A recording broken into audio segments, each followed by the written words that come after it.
Hola, hoy voy a comentar la adquisición ya confirmada de Asala por parte de Marvel Prom. Si os gusta este vídeo, por favor acordaros de darle like y de suscribiros a mi canal. Hace 3 meses hice un vídeo sobre Marvel Prom. En aquel vídeo ya, bueno, anticipé bastante al dedillo todo lo que ha sucedido. Estos días ha habido bastante gente felicitándome, incluso diciéndome que es que parecía que tú ves ese vídeo hace 3 meses y cualquiera se va a pensar que me he leído la noticia antes para poderlo explicar así, ¿no? O que parecería que yo le había hecho el guión a Marvel Prom de qué es lo que deben hacer. Y la verdad es que ha salido como en el mejor de los escenarios que yo ponía, mejor aún. Increíblemente bien, ¿vale? Para mí esto es una sacada del Estadio Sideral y el que no lo quiera ver mejor porque podemos comprar más barato hasta que esto cierre. Bueno, en este vídeo comentaré los números en detalle, las dudas que se han comentado por ahí en varios Discords y en el foro de Borsorama en Francia. Y bueno, mi visión de cómo se va a mover esto a corto y a largo plazo y mis expectativas sobre Marvel Prom. Hablaremos de las elecciones en Gabón de este fin de semana. Yo creo que estamos bien. Y bueno, como sabéis, lo que se adquiere es una sociedad que se llama Asala Energy. Lo voy a explicar bien, porque hasta en esto ha habido gente que, con tal de enredar, han estado explicando cosas que no eran. ¿Vale? Se ha llegado a decir que los números que se ven en la nota de Marvel hay que descontarlos luego, porque hay una parte que ya tiene el estado de Gabón y demás. Y esto no es cierto. Es decir, los números que presenta Maurel son netos a la participación que ellos adquieren. ¿Qué es lo que adquiere Maurel? Maurel adquiere Asala Energy, que a través de una serie de sociedades intermedias controla el 100% de Asala Upstream Gabón, aquí a la derecha, abajo, y el 72,5% de Asala Gabón, sociedad anónima, abajo a la izquierda. Y a su vez, el otro actualmente el 25% de Asala Gabón está en manos del Estado de Gabón. Y el Estado de Gabón en esta operación no entra en ningún intercambio monetario de ningún tipo. Sin embargo, a cambio de sancionar la operación y dejar el cambio de manos, pide una limosnilla y esta es que Asala Gabón, su participación que estaba en el 25, va a pasar ahora al 27,5. Se le regalan 2,5. Y luego hay se dice que en las mismas condiciones, pues unas condiciones, imagino que será by the face, como regalo, que cada año se le puede dar un 2,5 adicional hasta 4 años más creo que es, y se llega al 40.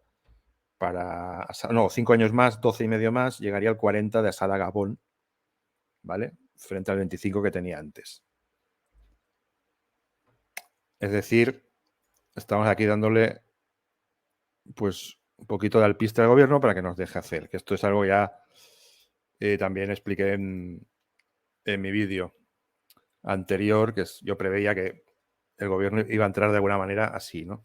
Entonces, aquí tenemos una descripción de los activos uno por uno y podéis ver las participaciones que hay en cada caso. Veréis que también hay otras sociedades como Perenco, como Adax Petroleum, como los chinos de Sinopec. A veces está el Estado de Gabón directamente con un pequeño stake.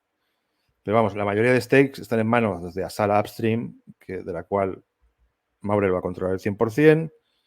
Y luego los segundos stakes más grandes están en manos normalmente de Asala Gabón, que es de la que Maurel va a tener el 75% ahora. Vale. Al final, está muy claro todo este lío. Está muy claro, se resume muy bien aquí en esta línea. O sea, MP, Maurel Prom, post adquisición, activos en Gabón, va a tener 56.500 barriles, que son los 15.800 que ya tiene ahora en Ezanga, y 40.700, que es lo que adquiere. ¿vale? Pues digo porque hay gente que ha dicho, no, estos 40.700 no son reales y ahora hay que descontar ese 15% o ese 12,5%, no sé qué, que tienen los activos del... No, ese 40.700 es el neto consolidado a lo que adquiere Maurel, que es la primera línea del new release. ¿Qué es lo que se adquiere? Es interés consolidado. Bien, se adquieren también 97 millones de barriles en categoría P2.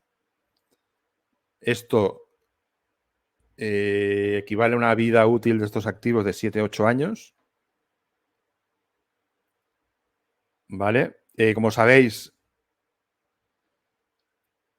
bueno, lo comenté en otro vídeo, es decir, hay unos reports anuales de Asala que están colgados en su web y yo imagino que por poco tiempo, porque cuando esto se cierre van a desaparecer de ahí. Entonces, ahí hay muchísima información. No han puesto nunca el net income que se ganaba, ni las figuras de producción, una serie de cosas que lo tendrán que presentar al Estado de Gabón cuando presenten las declaraciones fiscales y demás. Pero sí hay muchos números de OPEX, CAPEX, de reposición de reservas, de todo, claro, todo lo que es SG, de la fuerza laboral que tenemos a tanta gente local, no sé qué, poner en solfa, poner indicar bien pues todo el trabajo que se ha hecho ahí.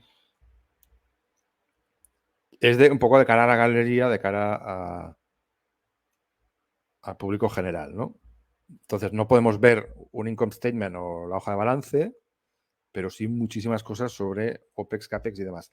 Entonces, lo que se nos cuenta ahí es que en estos 4 o 5 años han repuesto las reservas a un promedio de un 160% anual, que esto es espectacular, y la vida útil de los activos ha pasado de 5 a 8 años.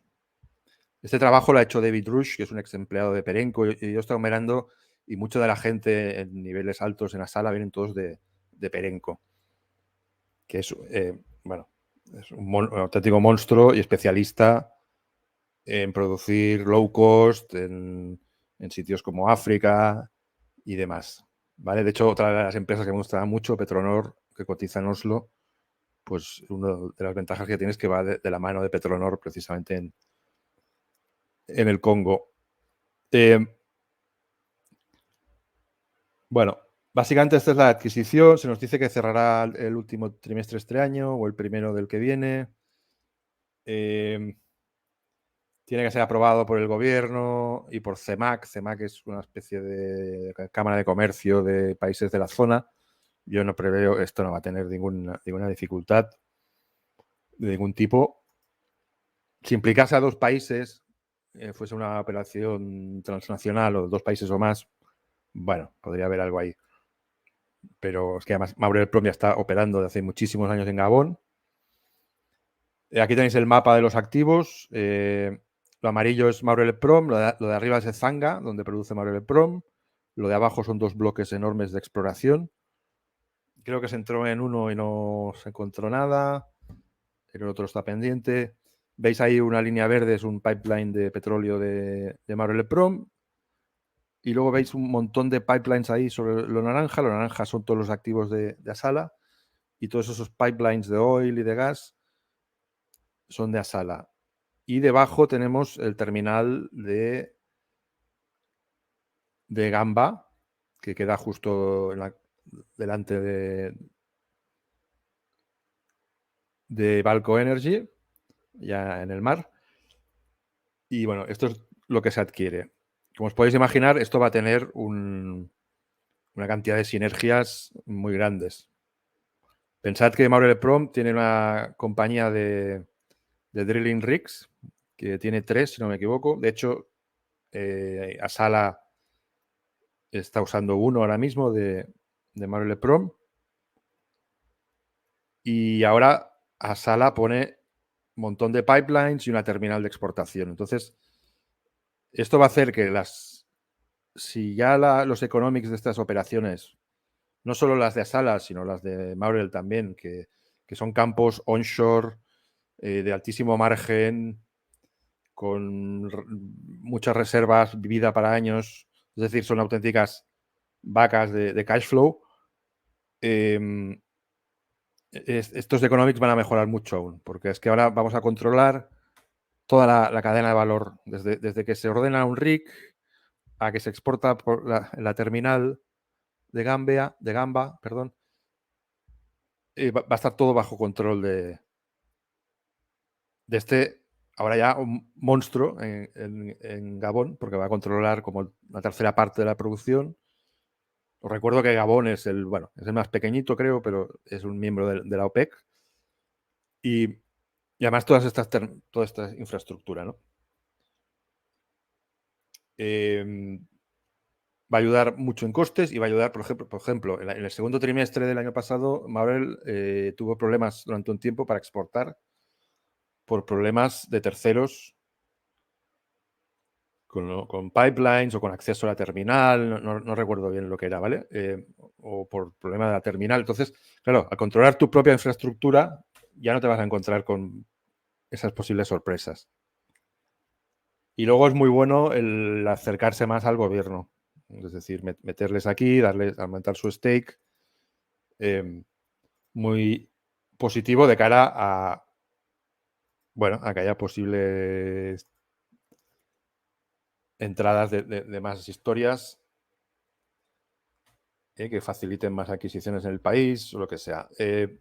Ya lo dijo Maurel, que su plan era aumentar producción en aquellos sitios donde ya están presentes y no meterse mucho en nuevas aventuras. Bien. Vale, vamos al tema de la posición de deuda y demás y el precio real de la adquisición. Se habla de 730 millones de dólares y el rollover del RBL de Asala de 600 millones. ¿Vale? La frase exacta es rollover of Asala's 600 million RBL facility.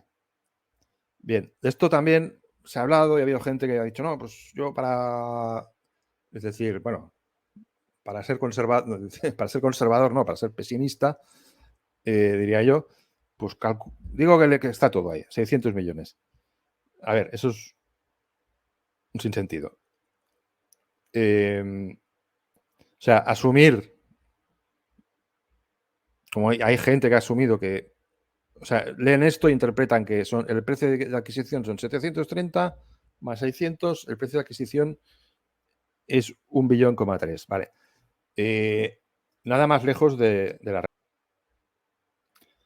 A ver, aquí tenemos una adquisición que hizo Serica Energy, ¿vale? Os lo pongo de ejemplo para que veáis por qué cuando se usa el término del rollover de un RBL,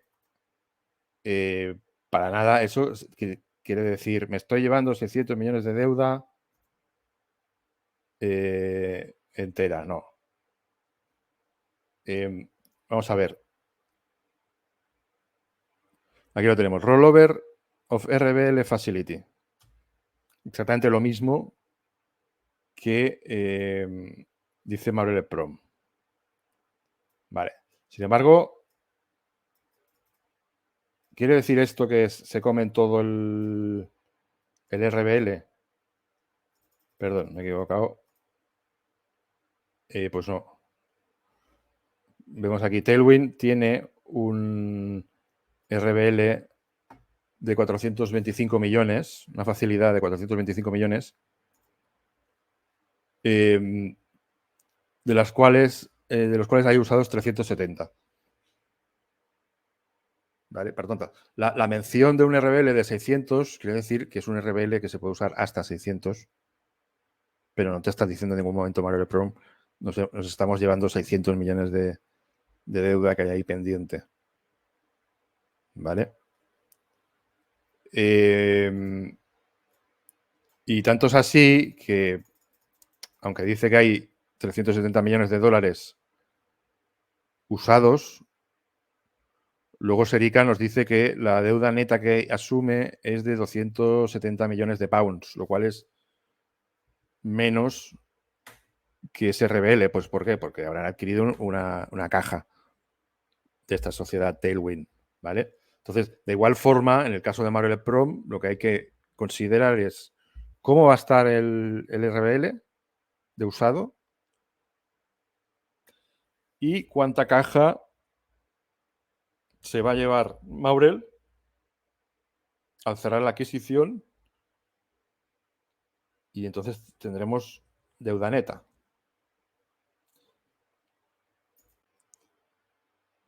Y digo lo de la caja porque, claro, este es el elemento que convierte esto en una sacada de estadio, y es que la fecha de económica efectiva de la operación es el 30 de enero del 22. Como se dice, con una consideración al vendedor de 730 millones de dólares, pero sujeto a los típicos ajustes, dice, ¿vale? Esto es exactamente, si leéis el deal de Valeura, por ejemplo, vais a leer lo mismo. Pusieron la fecha efectiva es tal, el pago. Bien, como decía, el tema este de la fecha efectiva es exactamente igual que en el caso de Valeura, con la última adquisición que hizo, que también se dio una fecha anterior y se decía la fecha económica del cierre es tal, el precio que hay que pagar es tal, pero luego está sujeto a ajustes de cierre. ¿Y cuáles son esos ajustes de cierre? Pues el working capital, la caja que te vas a llevar de la empresa que adquieres. ¿Vale? Si veis mi vídeo que hice de Marvel Prom, que os recomiendo que lo veáis si no lo habéis visto, porque es más actual que nunca respecto a entender la historia de Marvel Prom, yo ya anticipaba que era posible que se hiciese una adquisición, que se hiciese una transacción que permitiese a Maurel pues llevarse esto con unas condiciones excepcionales, ¿vale? Porque como ahora veremos, lo que se va a llevar con un cierre del 22, de junio del 22, a un supuesto cierre, pongamos, a enero del 24, pues es que te puede suponer casi que te lleves esto no gratis, pero cerca de gratis, ¿vale? Y entonces la gente me dirá, bueno, y pues si el activo es tan bueno y tal, como se lo están dando gratis, Carlyle, pero ¿cómo puede ser esto? ¿Por qué vende Carlyle? Vamos a ver. Hay una entrevista con David Rush, el CEO de Asala, la podéis buscar en una publicación que se llama Gabon Review, y es una entrevista en 3 partes. En la primera parte, en el párrafo de abajo, la última pregunta, explica esto perfectamente. Carlyle, como le había comentado, que ya había empezado a pensar en poner esto en venta, y que esto al final es un fondo de private equity enorme que tiene centenares, miles de inversiones en empresas, y ellos no están por holdear nada eternamente. Todo tiene su fase de maduración y le tienen que dar puerta y hacer dinero. Entonces, han hecho un trabajo aquí acojonante con estos activos. Lo compraron por 600, lo venden por 720, ganan 120 millones, y estos 5 o 6 años se han estado pagando dividendos. Y esto no es que lo suponga yo, sino que se sabe porque, por ejemplo, en uno de los reports anuales o en varios de estos que hay publicados por Asala, ellos, bueno, lo comento también en mi vídeo, creo, que están publicados algunos reports, ¿vale? En la web de Asala. Entonces ahí, aunque no comentan resultados, net income y demás, ni producción, pero sí dan muchas pistas sobre OPEX, CAPEX, el tema de renovar reservas, tema SG, tema de cara a la galería con el público local. Entonces, ves que mencionan que han pagado dividendos al Estado. Entonces, claro, al Estado, ¿cómo será eso? Será vía la sociedad Asala Gabón, que tenían Apachas, vale, o que tienen, vamos, Apachas. Entonces, han cobrado dividendos esta gente. Entonces, claro, le sacan un 20% de su precio de compra, pero vete a saber si han sacado 100, 200 o 300 millones en dividendos. Entonces, es una operación redonda para Carlyle. Ahora, miremos la motivación del gobierno. Bueno, pues como siempre, poner la mano y llevárselo caliente gratis, vale. Maurel Prom, ¿cuántas compañías había con capacidad financiera para poner ese dinero en la mesa y que además tuviese buenas relaciones en Gabón con el gobierno y que pudiese llevar esto a buen término? Y que además sean unos operadores responsables de calidad probada en el país y que no te la van a liar luego metiendo ahí un desastre ecológico, un oil spill o lo que sea. Porque Carlyle no quiere eso. Porque si no le van a venir a él después, oye, ¿por qué le vendiste esto? Acordaros, los que había en Liza, había unos chinos de Hong Kong, que como para dejárselo a unos chinos esto, ¿vale? Con todos mis respetos a China. Entonces, claro, la ocasión era que ni pintada para Maurel Prom, pero Maurel Prom tiene tanto leverage que ha podido exigir unas condiciones muy buenas, que al final es un estándar en la industria. Esto se hace y se hizo con Valeura, y Valeura se llevó el activo aquel, pues de flipar, ¿no? Porque se lleva todo eso y no paga nada. Encima le dan cash. Bueno, pues esto es lo mismo y la gente, bueno, estoy viendo un poco las mismas reacciones que con Valeura, de incredulidad o de incomprensión al principio del todo del deal cuando salió, ¿no? Bueno, esto no puede ser, pues sí, ya ahora os voy a hacer los números. Yo creo que esto se lo van a llevar prácticamente gratis. Si seguisteis la historia, yo creo que fue septiembre-octubre del 22 que se empieza a hablar en la publicación, creo que se llama Africa Intelligence, no recuerdo ahora bien. Ahí se empezó a hablar de que estaban negociando para vender esto.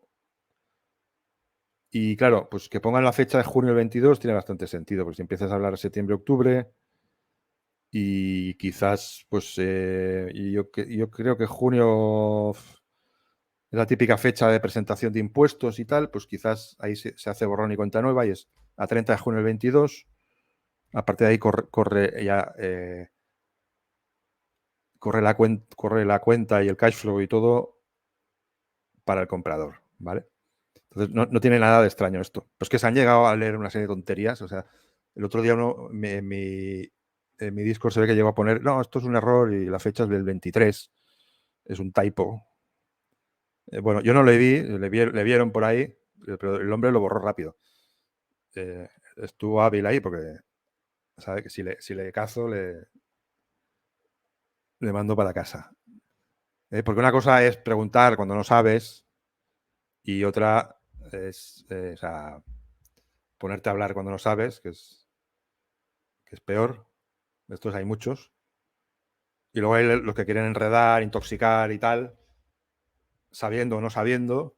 Muchas veces se creen que saben, pero no saben. Pero bueno, eso es, ya digo, es que ha habido de todo, ¿vale? Y también el foro de Bursorama, o sea, se han llegado a leer una serie de tonterías, que si la empresa iba a tener que hacer una emisión de acciones,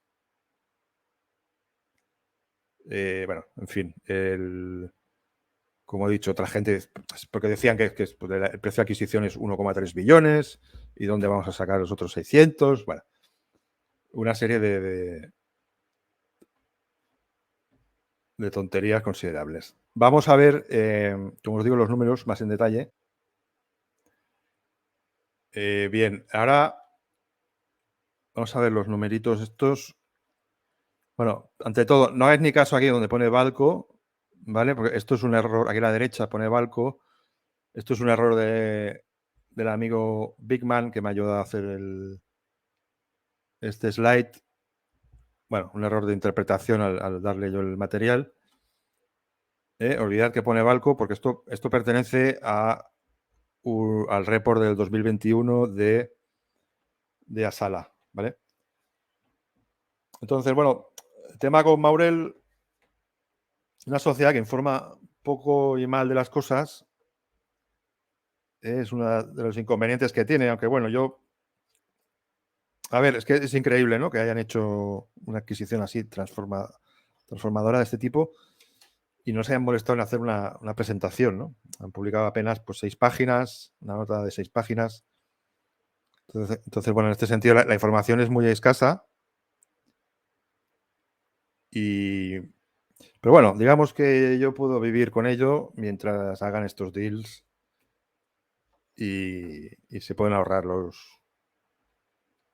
grafiquitos y tal, porque bueno, se puede vivir con ello.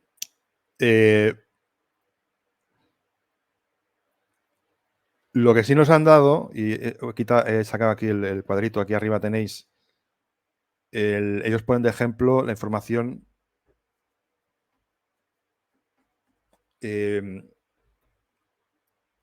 del free cash flow que se genera por barril, lo que se generó en el 21 con $71 y lo que se generó en el 22 con 99, que son $21 en el 21 por barril de free cash flow y $30 en el 22 con 99. Vale. Aquí, pues nuevamente la gente ha empezado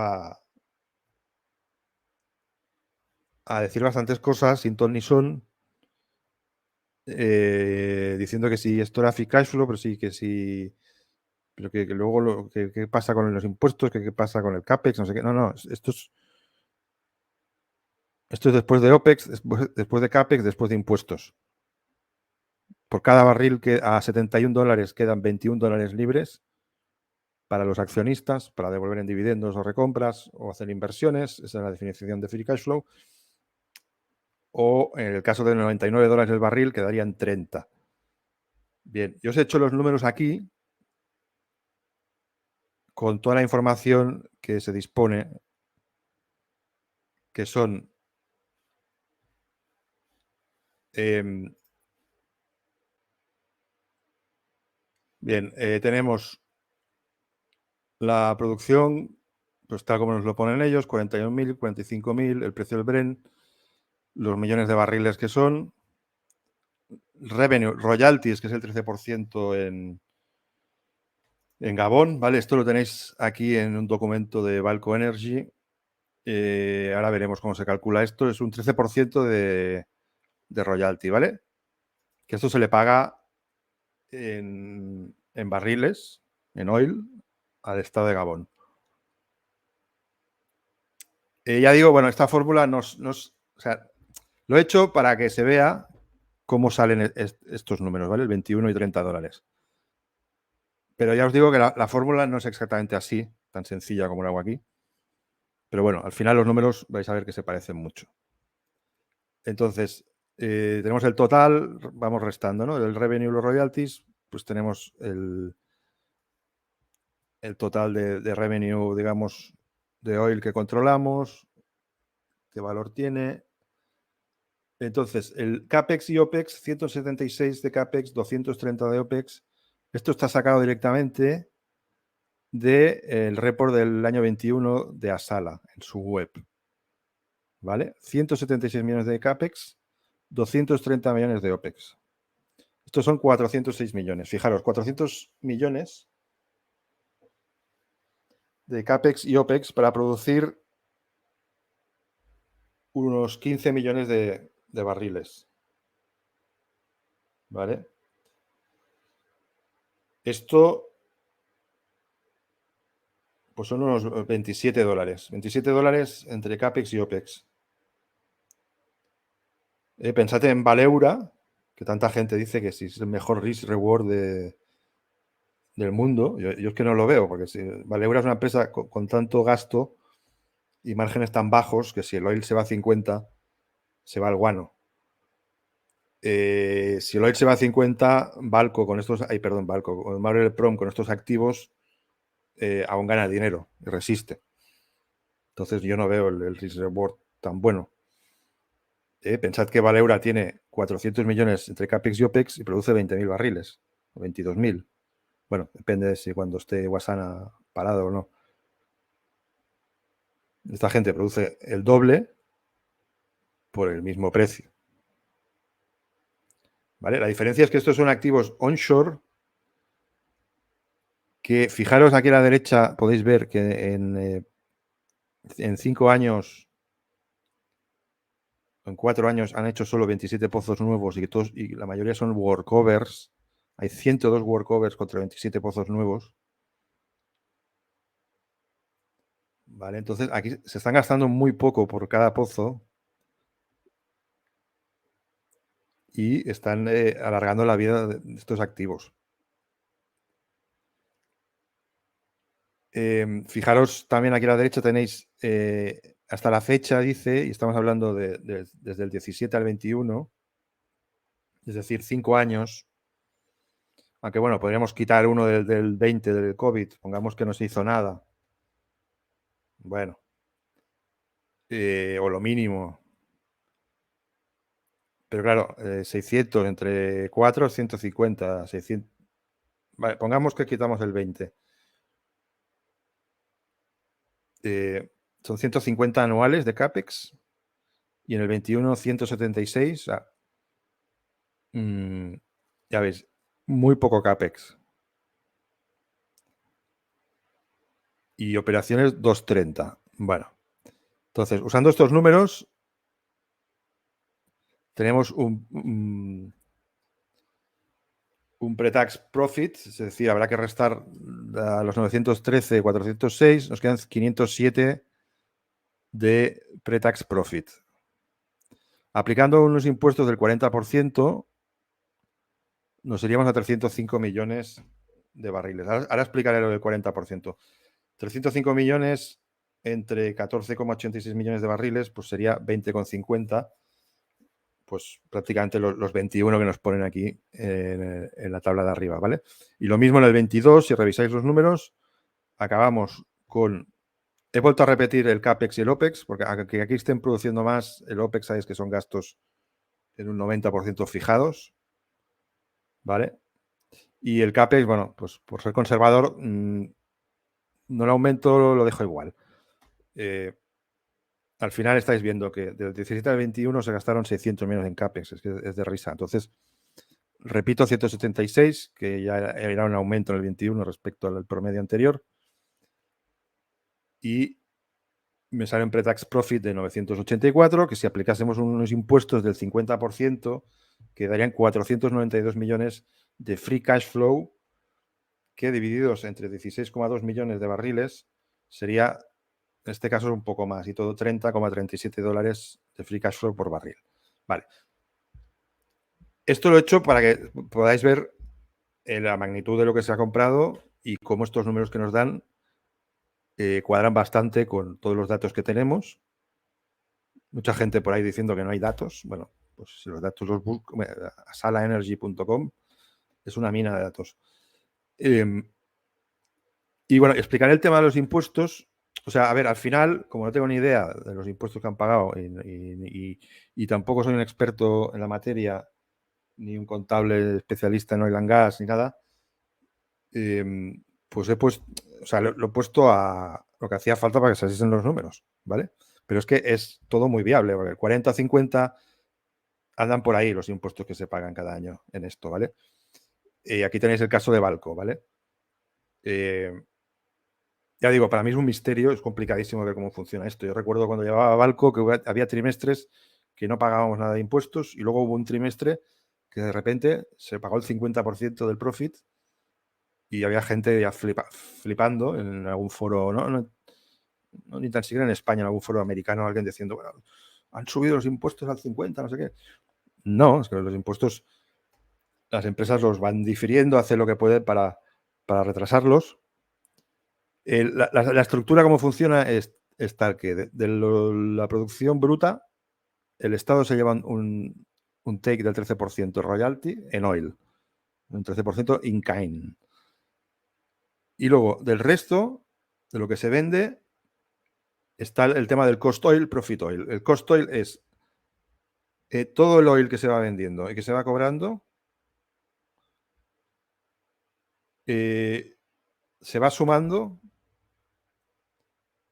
y en el momento que llegue a cubrir todos mis gastos de operaciones, todo el CAPEX nuevo que yo haya metido en ese periodo, que normalmente te lo puedes desgravar todo o casi todo, y se considere que ya tienes un beneficio en el siguiente barril vendido. Entonces, a partir de ese barril que ya excede la cantidad de gastos que tú has podido meter como cost oil, que como digo, será OPEX, será CAPEX y habrá otras cosas que se pueden meter. De hecho, creo que en la fórmula se mete el propio royalty. No sé si se pueden meter temas de depreciaciones y tal. Es muy complicado, ¿vale? A partir de ahí, el siguiente barril, hay una tabla.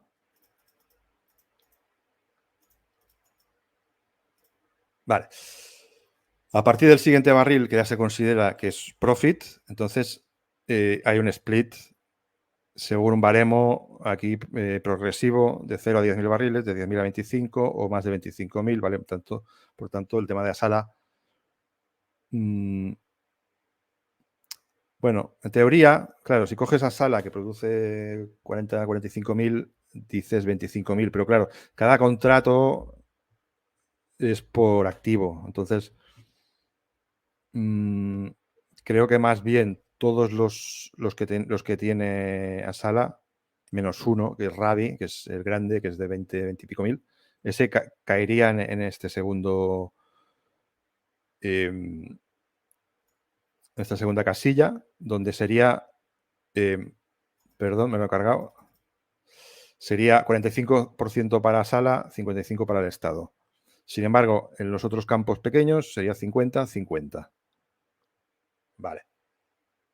Entonces, claro, estamos hablando de un 50-55 para el Estado, pero todo esto es después de recuperar costes y tal. Entonces, aquí hay muchísimos elementos en juego que es imposible adivinar realmente lo que pagaron en impuestos, ¿vale? Por tanto, yo por eso he puesto aquí 40 y aquí 50, porque está en lo razonable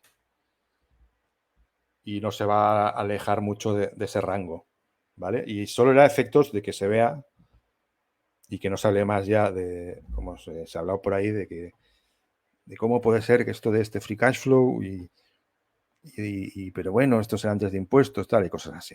Vale, y luego respecto al tema del de los 18 meses, o sea, la fecha efectiva de cierre, ¿vale? Tenemos que nos vamos a llevar la caja de 30 al 6, pongamos que esto cierre el 1 de enero. Bien, estaríamos hablando de 246 millones de dólares, que sería el 50% hasta de 2022. Y luego lo que yo he estimado, un cálculo para 2023 de 341 millones. Es decir, 587 millones en free cash flow que se va a llevar Maurel a cierre. ¿Vale? Aquí lo que he puesto son los 40.700 que nos dan, un Brent de 83, que es el precio actual y más o menos el promedio anual que llevamos también, 14,8 millones de barriles, 1,14 de revenue, menos 153 de royalties, 1 billón y pico. Vuelvo a repetir el CAPEX y el OPEX, te salen 400 millones. Pre-tax profit, 681 millones. A unos impuestos del 50%, quedarían 341. ¿Vale? Estos números, si no son exactos, serán muy aproximados. Y luego, claro, todo el rato estamos hablando de barriles, pero aquí nadie habla del terminal, ni del pipeline, y no se sabe qué ingresos está produciendo eso, que eso también habría que verlo, ¿vale? Entonces, vamos a ver, el RBL puede venir vacío o lleno, pero que van a caer más de 500 kilos en working capital, eso es impepinable. Luego había gente también que enredaba diciendo, bueno, pero claro, pero también habrá una factura fiscal pendiente. Por supuesto, siempre. Ya digo yo, a mí me parece que lo que se habrá hecho 30 de junio del 22 de saldar los impuestos de ese año por Asala, que Asala, en el ejercicio de sus operaciones, a junio del 23 habrá vuelto a pagar impuestos, pero es que esto ya está incluido en el free cash flow. Y sí, si lo cogemos en enero del 24, en 30 de junio del 24, habrá que pasar por taquilla y pagar impuestos, claro. Pero tampoco nadie habla de que es que no es solo un tema del cash que vas a coger y el RBL como está. Es que vamos a coger, pues igual en el terminal, igual hay 3-4 millones de barriles listos para ser vendidos a nuestro nombre. Esos son 300 millones de dólares. ¿Quién lo cuenta eso?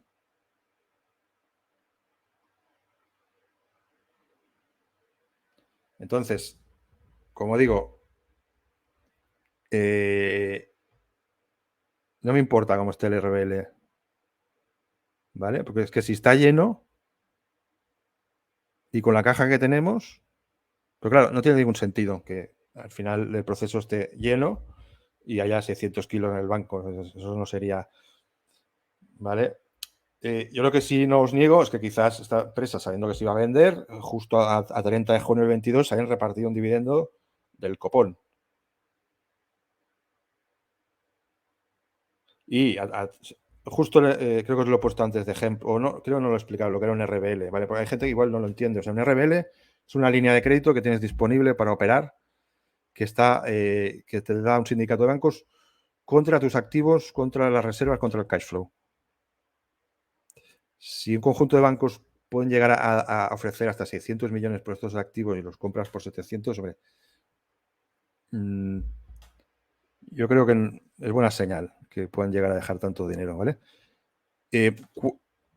Y me diréis, hombre, pues si genera tanto cash flow esto, ¿por qué necesitan 600 millones de crédito? A ver, se te pueden juntar varias cosas a la vez.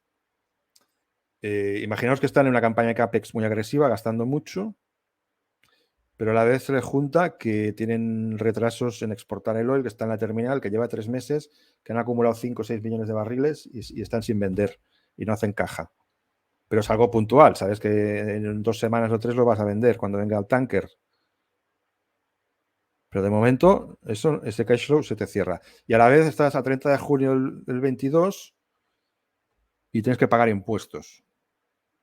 Y a la vez, Carlyle ha decidido, como cierran el año, repartirse un dividendo de la hostia. Que no os digo que eso puede haber pasado justo antes del 30 de junio del 22. Entonces, pues sí, puede ser. Oye, el RBL tienes que tirar de él porque tienes que pagar impuestos, no te entra cash flow, tienes que pagar un dividendo. Vale, pongamos que a 30 de junio del 22 el RBL estaba lleno. Asumamos que es así. Pues, que es el worst case. Se cobran 587 millones se heredan 500 y pico millones de caja a 1 de enero del 24, pongamos que cierre a esa fecha. Entonces, estamos pagando 720 más 100, 800. Y estás cogiendo unos activos que en un año bueno del oil te pueden dar 500 millones de free cash flow. O en uno más regulero como ahora, 350. Los activos que tenía Maurel antes producían 200, más o menos. Entonces, estamos triplicando el free cash flow sin emitir un solo título, cogiendo una deuda manejable que está en manos de Pertamina, nuestro mayor accionista. Es una sacada del estadio. Y os voy a decir más lo que pienso que va a hacer Maurel. Entonces, lo que creo que va a suceder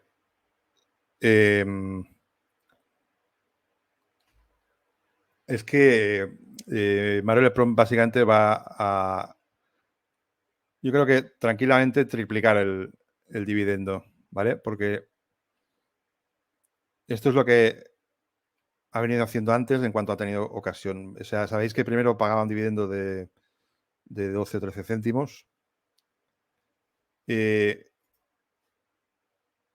No, perdón. Pagaban un dividendo muy pequeño y en cuanto pudo, pues porque tenía covenants, o sea, con la deuda no le permitía sacar mucho por dividendo y tal, ¿vale?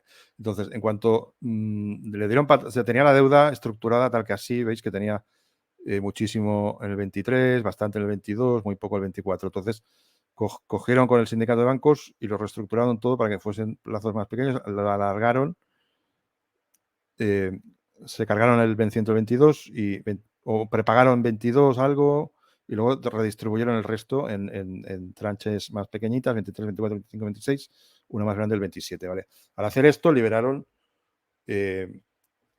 mucho free cash flow que tenían que usar para repago de deuda para otros destinos. Entonces lo que hicieron inmediatamente es aumentar el dividendo al máximo, porque aún tenían un covenant que les obligaba a pagar solo 14 céntimos, que eran 25 millones, más o menos, algo así.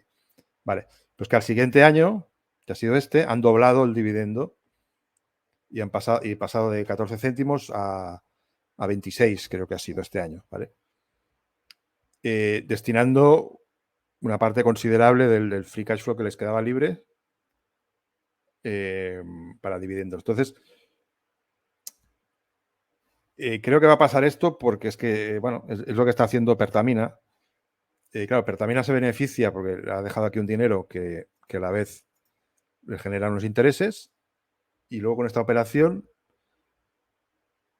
pues bueno, como comentaba en mi vídeo, que no tenía ningún sentido que esto se hiciese con excesiva dilución y yo pensaba que igual había algo, pero es que no ha habido nada de dilución y para Pertamina es perfecto. Ellos mismos prestan el dinero, cobran interés, la operación se hace y gracias a eso se triplican los cash flows, se triplica la capacidad de dividendo y su vaca lechera Maurel le va a pagar el triple de dividendos. Mi caso base es que va a haber un tercio, o sea, perdón, un triple en los dividendos. Porque aquí se va a generar del entorno de 500, 600 millones de free cash flow entre los activos nuevos comprados y los anteriores. Esta deuda de 750, pues seguramente se hará, como hemos visto en el documento anterior, se redistribuirá a varios años. Pongamos 200 cada año durante 3-4 años. Bueno, durante 4, porque con los intereses y tal. 4 años, vale.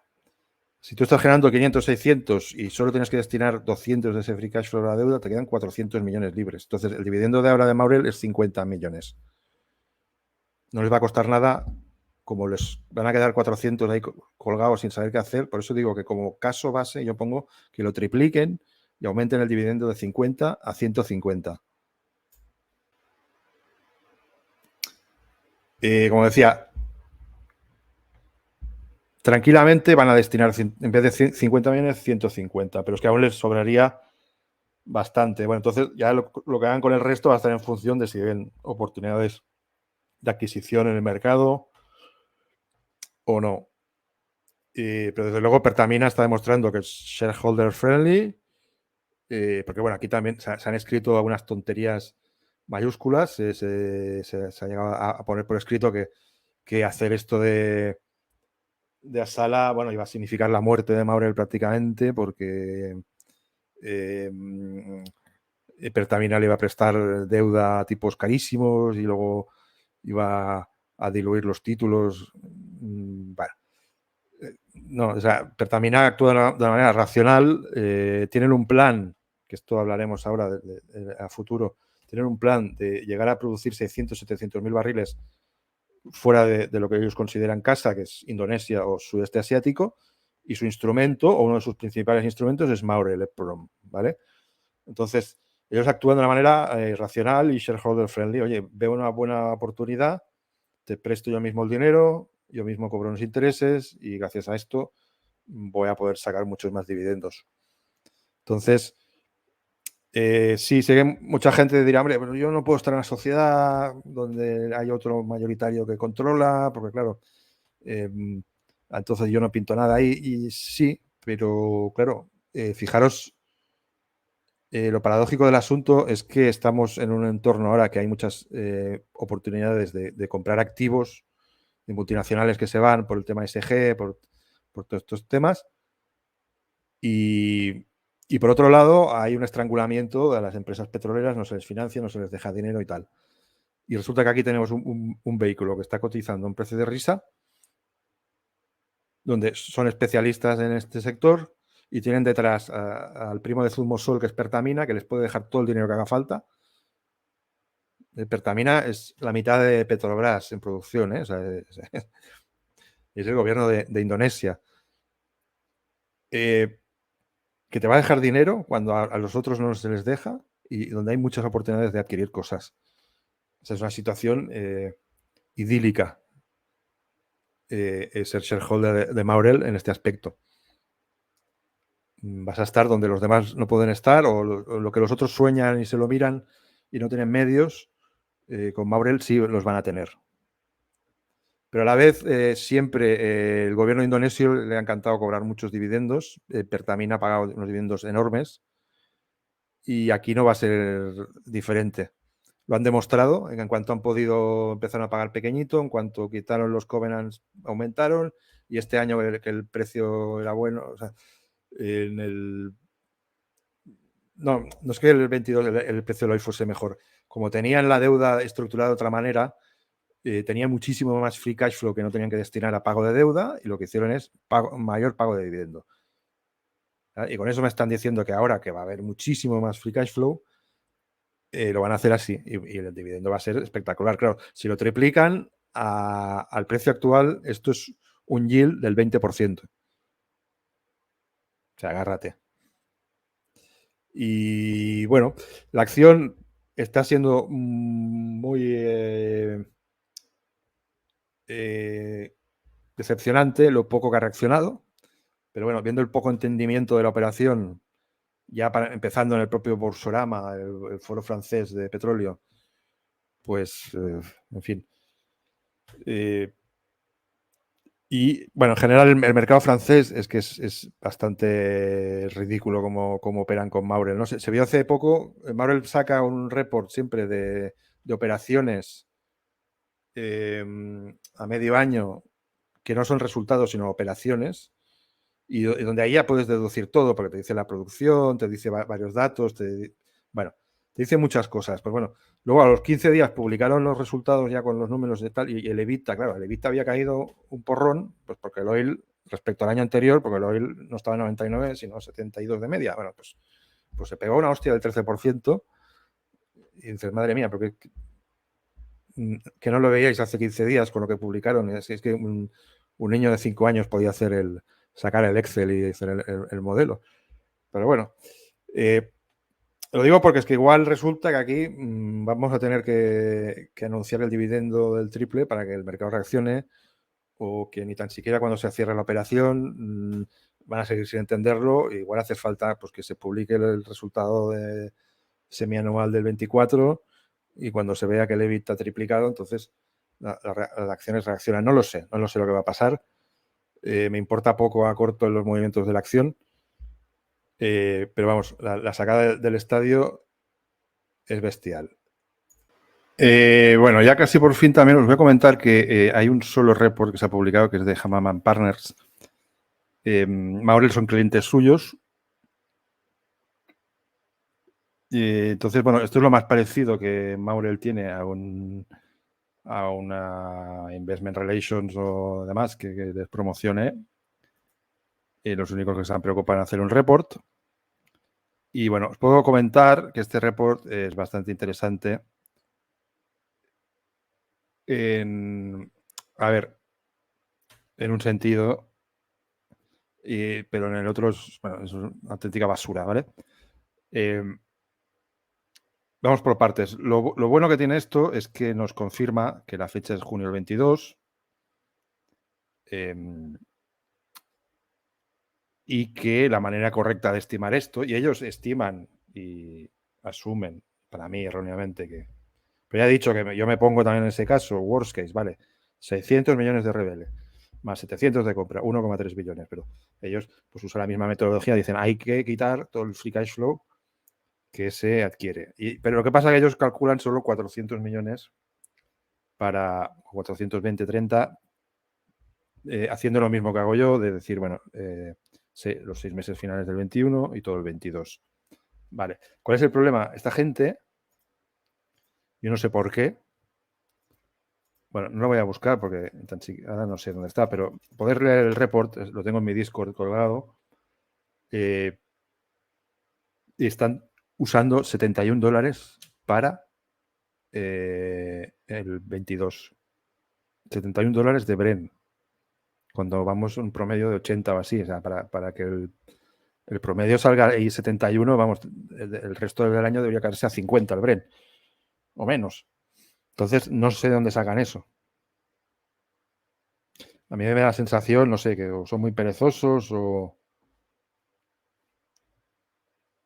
igual van un poco puestos, porque es que, claro, yo el 71 sí que veo en la tabla que pone Maurel en el New Release, ponen 71 el 21 y 99 el 22, que no sea que se han hecho la picha al lío y he pensado que 71 es el 23, el 22 y el otro es el 20, o sea, sabéis que igual el 71 era pues el año en curso y el otro, algo así, que han cogido ese valor, no puedes hacer los números así, pero tanto es así que ellos, como digo, calculan 1,3 menos 420 serían 900, ¿vale? Entonces dicen de coste de adquisición. Esto realmente validaría mis cálculos, porque si ellos están cogiendo 71 del 21, 305 millones, y luego el 22, perdón, me estoy liando, o sea, si ellos para el 22, para medio 22, están diciendo que son, bueno, no están diciendo nada, lo digo yo aquí, que son 500 millones el 22, ¿vale? La mitad del 22 serían 250, 246, he puesto ya aquí, ¿vale? Pues si ellos salen con un 420 y le están dando al 21 un $71, perdón, al 23 $71, y claro, como coincide, ya digo, que para mí se han liado con eso de que Marvel puso $21,71. Y ellos debieron coger 23, $71, 22, 99. Y han hecho los números con el 22, 99 y el 21 entero 71. Entonces, ¿cuánto le ponen? Pues si miráis mis números, 305 millones de free cash flow, la mitad son 150. Si lo sumas a los 2,46, que sería la mitad del 22, te sale 4,10, 4,15. Bueno, pues ahí han puesto 4,30. Es decir, están validando mis números. Entonces, haciendo los números de nuevo con el 23 correcto, con un barril 83, no hay que descontar los 4,30 que ellos dicen, sino 587. Si tú descuentas 587, 600 prácticamente, pues aunque el RBL viniera lleno, el coste de adquisición son solo 720 millones. ¿Vale? Por lo demás, el report, aparte de este error garrafal de calcular mal el oil, es una auténtica basura. O sea, dar un precio objetivo por NAP, que es algo que absolutamente ridículo hacer con activos así, de recursos naturales. De qué sé, NAP o el 70, hacen ahí su suma de partes, descontado el 10%, bueno. Y encima dicen que es que no actualizan el NAP porque no conocen los datos al detalle, no pueden modelar bien los activos. Pero ¿qué me estás contando, alma de cántaro, si estáis modelando con el Brena 71 2023? No os faltan datos para modelar, lo que falta es un poco de cabeza y atenderse a la realidad. Pero bueno, por lo demás, que por lo demás, pues lo típico de los que esperáis a conocer todos los datos y poder hacer un Excel bonito y tal, pues para entonces ya se habrá pasado el arroz. Que esto es lo que pasó en Valeura, que había algún listo que a uno y poco dijo, no, esto no puede subir hasta que no se conozca el CAPEX y los analistas puedan modelar bien y tal, esto no va a subir, y se fue a 3,40. Porque es el cambio de expectativas lo que hace que la acción suba de 60 céntimos a 3,40, aunque la gente no sabe bien cómo va a ser todo aún. Y cuando se conoció bien cómo iba a ser todo, porque habían dado un OPEX y luego fue más alto y salió un CAPEX enorme y la gente se dio cuenta que aquello, entre OPEX y CAPEX, son $50, pues la acción se empezó a guanear. Y ahí es donde yo me costó verlo, pero con algunos inputs que tuve, enseguida vi que el mercado no le iba a gustar eso y anuncié que había vendido buena parte. Y bueno, entonces pues Entonces, algunos empezaron a decir, es que hay que ver, dijo que el CAPEX no era problema y ahora sí es problema y por eso vende. Por supuesto, porque en la fase en la que tú estás, como dice Cupi, pasando de from hopelessly fucked to somewhat shitty, es decir, de jodidos entre medio a algo mierdoso, que como dice Cupi es donde se gana más dinero, ahí tú no necesitas un modelo, un Excel y saber hasta el último céntimo todos los gastos y poderte hacer un modelito, ¿no? Lo que tienes que estar es en la parte del ciclo donde hay un cambio de expectativas, donde el mercado cree que esta empresa que la veía, por ejemplo, en el caso de Valeura, era una empresa de exploración sin nada, de repente, joder, va a ser un productor de 20.000 barriles. Igual hasta ganar dinero un día. Entonces, eso hizo la gran subida. Pero luego cuando te topas con la realidad, pues... y bueno, en definitiva, encuentras una empresa mucho mejor. Yo por eso me pedían que actualizase un poco la historia de Valora. No, pues mi actualización es que me acabo de vender lo que me quedaba y lo he metido en más Maurel. Porque claro, estos números de Maurel son imbatibles y tarde o temprano el mercado va a tener que reaccionar, ¿vale? Así nacionalmente dices, hombre, triplicas los cash flows sin emitir un solo título. Antes más o menos eran 200 millones de free cash flow y cotizabas a 600, o sea, 3 veces. Pues hombre, ahora debería triplicar el precio desde el market cap de 600. Bueno, vamos a considerar que como se coge una deuda que es más o menos una vez esos cash flows, pues que vaya a cotizar solo a 2, ¿vale? Porque la otra parte, o sea, la otra pata del crecimiento en el valor se lo lleva el enterprise value en base a deuda. Pues hombre, no sería descabellado pensar que rompa con facilidad la barrera del billón de market cap, billón, dos, por esa zona. Como sabréis, este sábado hay elecciones en Gabón y sería conveniente para que no haya problemas en el deal que el actual presidente Ali Bongo vuelva a salir elegido. Claro, este deal se negoció directamente con él. Cuando se empezó a hablar de esto por la publicación Africa Intelligence, se dijo que había habido reuniones directas Pertamina en Palacio con Ali Bongo. Y bueno, también he leído gente que decía, bueno, no pasa nada porque más o menos el que venga va a respetar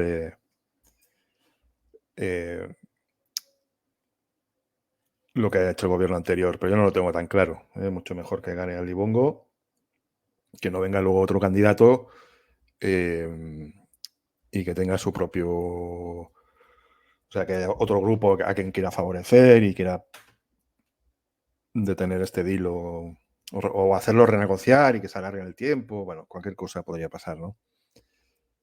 Ahora bien, las buenas noticias es que el Ali Bongo, es decir, Gabón prácticamente es una dictadura dinástica encubierta en un supuesto régimen democrático con elecciones. El padre de Ali Bongo gobernó 41 años y ahora Ali Bongo iría ya por el tercer mandato. Ha estado modificando las leyes para su beneficio, ha eliminado los límites del número de mandatos consecutivos, de manera que podría ser presidente vitalicio si va saliendo elegido. Luego ha transformado las elecciones para que ya no sean de 2 vueltas, sino en una votación de una sola vuelta. Y además ya no hace falta mayoría absoluta, sino mayoría relativa. Es decir, que la mayoría puede ser inferior al 50% siempre que el ganador obtenga la mayor cantidad de votos. Y además, bueno, aquí nos explica... Bueno, y además hay 19 candidatos en la oposición. Yo estoy seguro que muchos serán submarinos del propio Ali Bongo, que lo que consiguen con esto es dispersar los votos. Pero de todas maneras, no se preocupen, porque si la voluntad del pueblo no acaba de acompañar, leímos en otras noticias que no está aquí, creo, está en otro... Bueno, lo puso alguien en mi Discord, pero en las últimas elecciones había como un 60% de participación. Estaban las posiciones muy igualadas y en el último momento una de las provincias o no sé cómo lo llamarán ahí, departamentos, lo que sea, una pequeña, salieron los votos y había votado el 99,9 con una mayoría aplastante por Ali Bongo, un 96 o lo que sea, y eso dio un vuelco y aseguró la victoria de Ali Bongo, estilo Joe Biden. O sea que no nos preocupemos por esto, no tiene más, ¿vale? Luego el deal tiene que ser sancionado por el gobierno de Gabón, que como es parte, o sea, se lleva un buen regalo en que va a aumentar su participación por la cara en la sala Gabón, pues tiene interés. Y luego está el CEMAC, que bueno, eso es como una especie de cámara regional de la zona, de varios países de la zona, que no va a tener nada que decir aquí, ¿vale? Así que bueno, le deseamos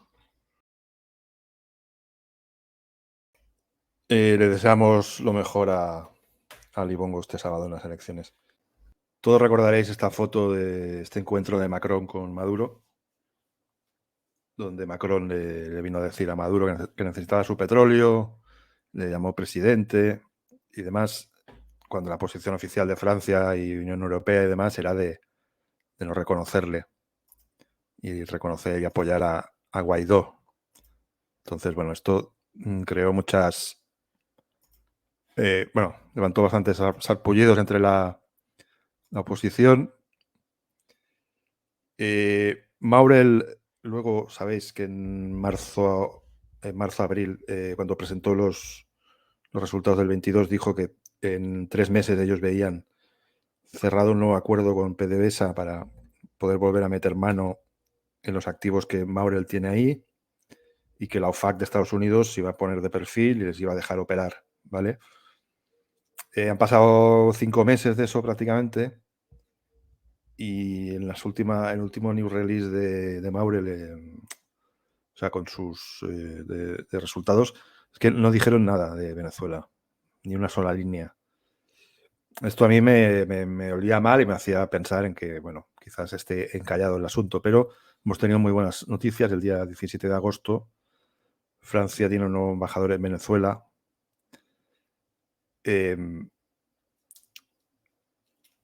Y nos dice, hay normalización, el propio embajador manifestó, hay normalización, sí, son tiempos diferentes. París no había reconocido la reelección de... Uy, esto me ha saltado ahora en francés otra vez, no sé por qué. Bueno. No se había reconocido la reelección de Nicolás Maduro para un segundo mandato en 2018 y apoyó al opositor Juan Guaidó, quien se había proclamado presidente interino. Este episodio es ahora cosa del pasado, ya que la propia oposición le puso fin a principios de año. Francia tiene intereses. Ya había habido un reconocimiento del señor Maduro por Emmanuel Macron durante la reunión del COP27. Emmanuel Macron había descrito notablemente a Nicolás Maduro como presidente. Luis Angarita subraya que la crisis ucraniana es un elemento clave. El mundo necesita diversificar sus fuentes de suministro de petróleo, con África y América. Venezuela, que tiene las reservas más grandes del mundo, está reintegrando así la geopolítica. Francia lo entiende. Francia tiene intereses, dice Luis Angarita, señalando que el grupo petrolero francés Maure Leprom se ha posicionado en Venezuela. Bien, si esto no es súper positivo, ya me diréis lo que es. Yo tengo muy claro aquí lo que ha pasado. O sea, como parte de las negociaciones, Maduro ha pedido la cabeza del antiguo embajador que se había manifestado a favor de Guaidó y demás, ¿vale? Varios embajadores los han expulsado Venezuela, el de España, el de la Unión Europea, y a este pues se lo han cargado y han puesto nombre afín. Esto mismo se vio en New Stratus Energy, que a primeros de año tenía un directivo independiente que era el expresidente, ni más ni menos que el expresidente de la OPEC y exministro de Energía en Venezuela. Y había hecho declaraciones a favor de Guaidó y demás también. Y se lo quitaron de encima de Neustratus. No recuerdo exactamente, pero yo creo que fue a primeros de este año. Y acabamos de ver ahora en agosto que Neustratus firma un acuerdo para entrar en varios bloques en el este de Venezuela. Que, por cierto, España, me he enterado que esto va a ir a través de una sociedad en España que formalmente será la que importe, ¿vale?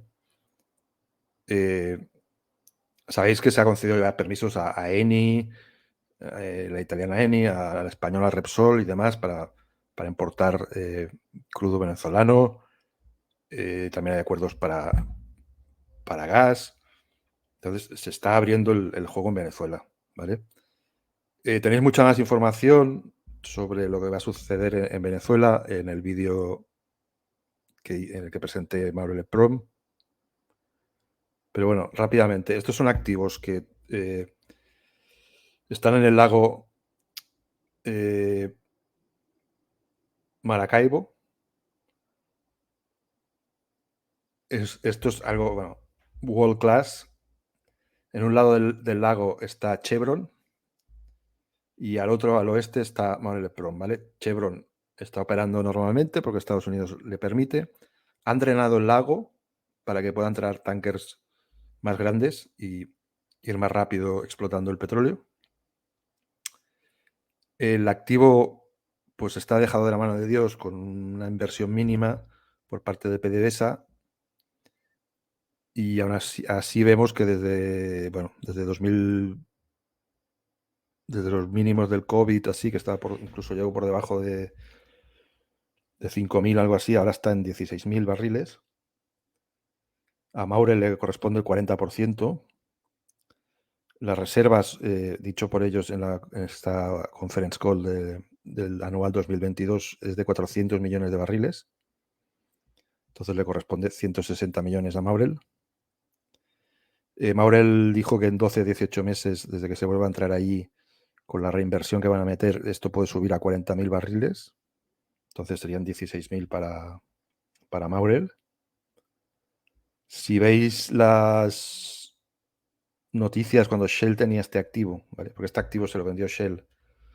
A los 4 días de poner las sanciones de Estados Unidos, Shell salió de allí. Y esto fue una sacada también del estadio de Maurel, que ya estaba entonces controlada por Pertamina, que pagó 50 millones de dólares por su participación y son 160 millones de barriles que hay probados. Entonces compró los barriles a 50 céntimos.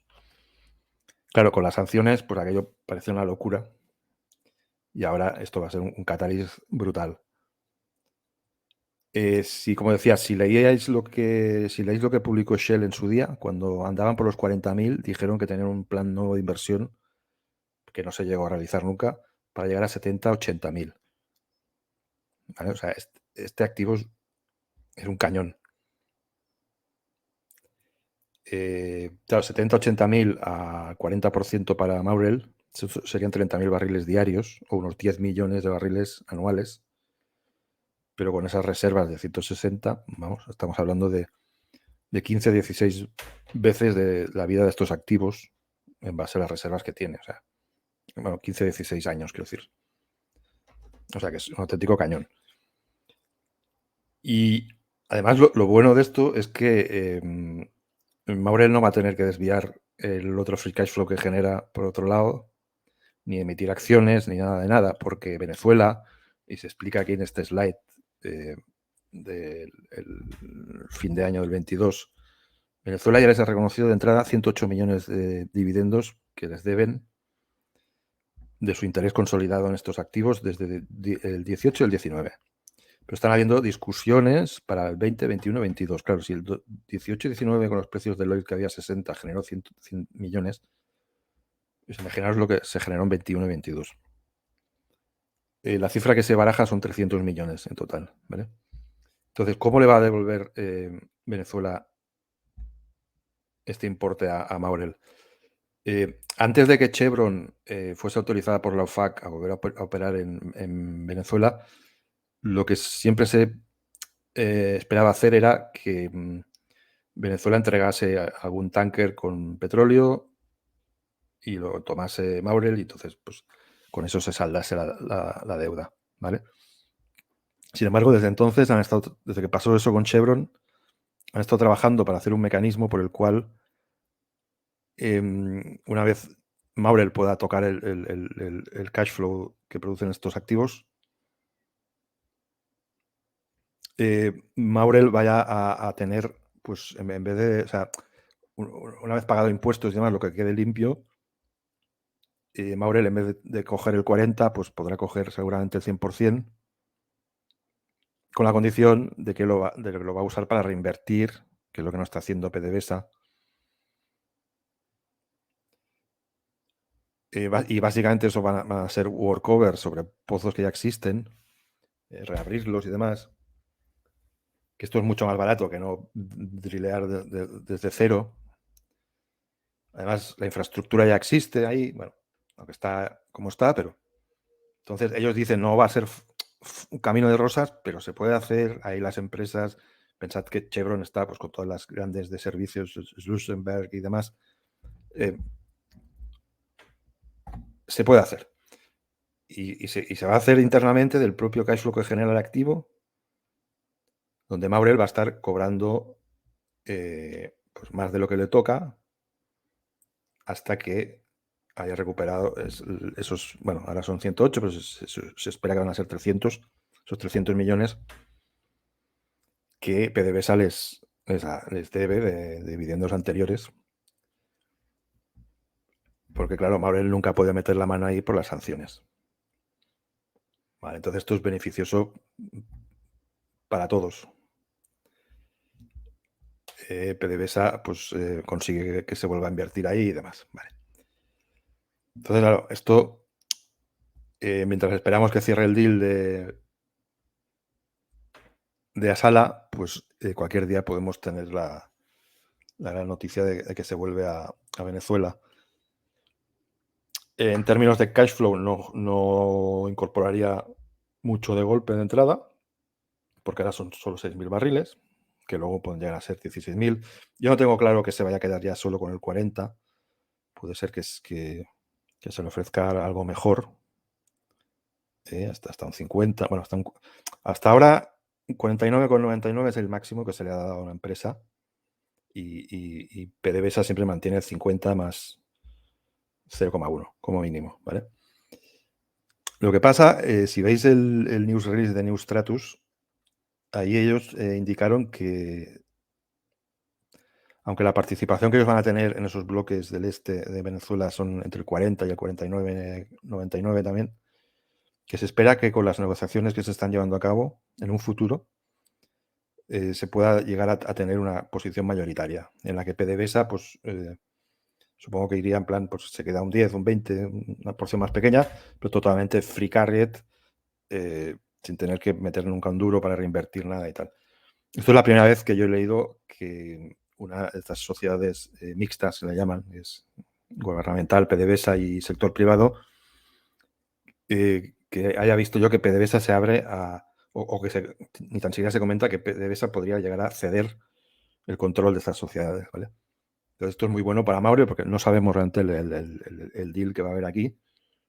Pero bueno, lo que es seguro es que está avanzando muy bien porque ya están cortando cabezas como la del embajador.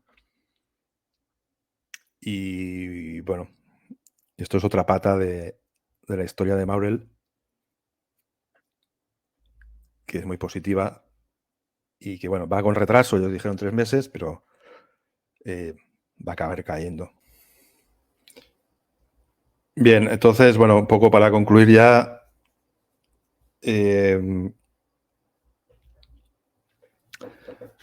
esta compañía para mí estaría englobada dentro de lo que suelo hacer yo, que es intentar estar en situaciones especiales con eventos, deals, mergers y demás que pueden hacer que una compañía se mueva hacia arriba su cotización sin estar pendiente de qué va a hacer el oil, ¿vale? Ni ir apalancado con un productor de alto coste, ni nada por el estilo. Actualmente es la segunda posición que tengo en cartera. La primera es Stenaz Energy y la tercera Neustratus Energy.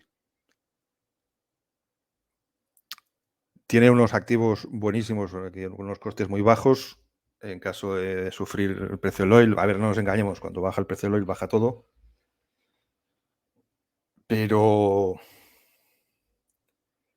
bueno, digamos que no va a sufrir la compañía realmente a menos que haya un crash tipo COVID. O sea, mucho tendría que bajar el oil para que ellos dejen de generar caja. Entonces, a corto plazo tiene lo que me gusta, que son catalysts ahí pendientes. El cierre de este deal o el hecho de que el mercado empiece a entenderlo, como he dicho, que podía generar un dividendo altísimo. Todo eso son catalysts. Por cierto, he dicho antes, he hablado de un 20% yield del dividendo. Y o sea, triplicando el que hay serían unos 72, 73 céntimos por ahí. Claro, yo estaba pensando en mi precio de compra. Porque yo hice el vídeo hace 3 meses a 3,40, 3,50, ahí tengo la mayoría de acciones, ¿vale? Aunque ahora he añadido después de lo de la sala. Y claro, se me fue la cabeza ahí pensando 20% sobre 3,50. Estábamos por ahí.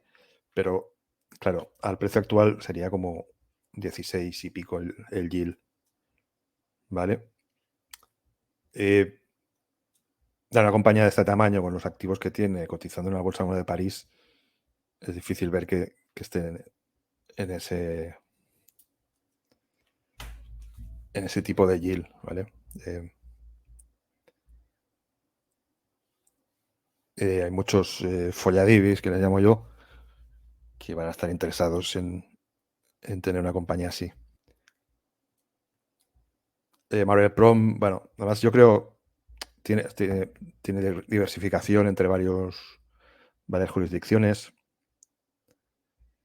Claro, todas ellas jurisdicciones que ponen los pelos de punta a cualquier inversor